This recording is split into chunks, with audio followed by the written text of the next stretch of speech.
All right. Okay, everyone. I get a lot of emails, and there's just a few that come across that's like, oh my God, and I want to read it into YouTube. I hope you guys pay attention. I can't imagine being an innocent man in prison. You're already spending anywhere from 26 to 40 years in prison for a crime you didn't commit, and then they start injecting you with psych drugs. It's like, oh God, it's just too hard to imagine, right? I'll put the link in the information bar. Let's read the article together. Forced medication in prison. Suicides from injections of psych drugs go unnoticed. November 2nd, 2016. By Cassius Camarampi. Error of Wisdom. In 2008, a man named Michael Heston hung himself in incarceration at Federal Medical Center in Rochester, Minnesota, after being forced to endure injections of psych meds involuntarily on a regular basis.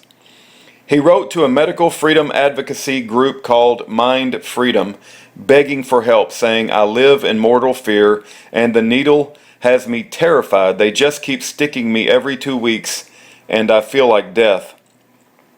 My dad lived in an old folks home before he moved into our house, before he passed away, and they wanted to give him a flu vaccine, and that's why he moved out, because he said that he would rather die than get a flu vaccine shot from this old folks home. I can't imagine being incarcerated and being forced to get injected all the time. I mean, that is absolute hell.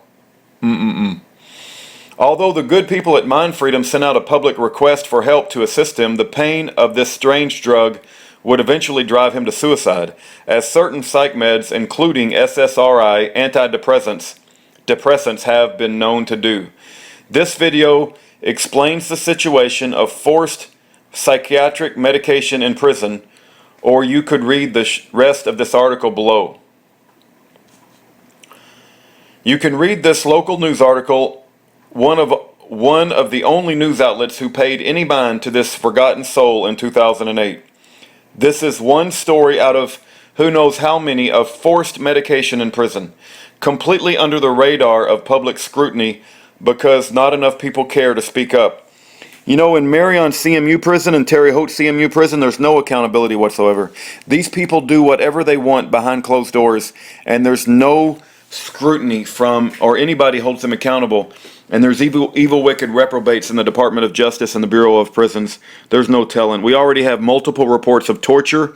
Hakeem Abdul Shahid has reported torture. Ed Brown has reported torture. Schaeffer Cox has reported torture. Makes my head hurt just thinking about it. This is one story out of who knows how many of forced medication in prison, completely under the radar of public scrutiny because not enough people care to speak up. Many people know about private prisons and slave labor. I bet not many people know about CMU prisons. But how many know that pharmaceutical companies profit from incarceration?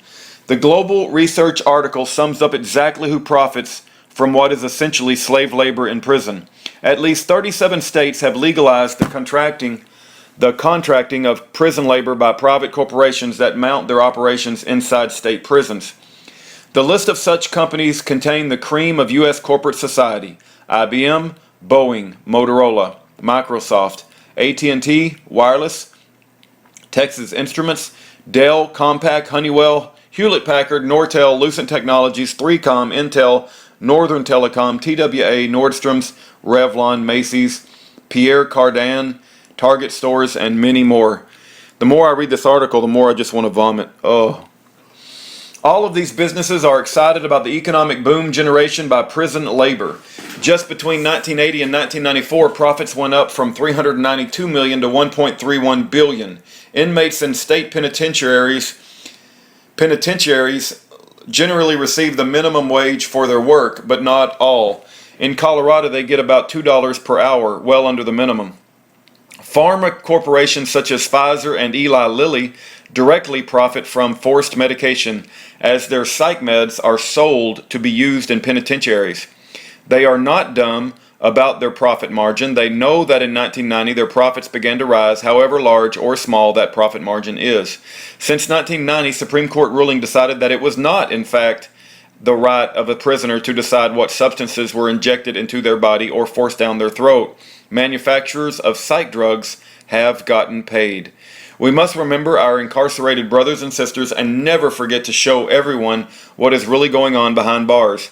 Just as we can't forget our brothers and sisters in Syria or Yemen being droned or starved by the U.S. government in another land as they incarcerate us for victimless crimes in the homeland. Please share this story with every single person you know, with every single person you know with incarcerated family members. People need to know this. And then it gives sources. Oh.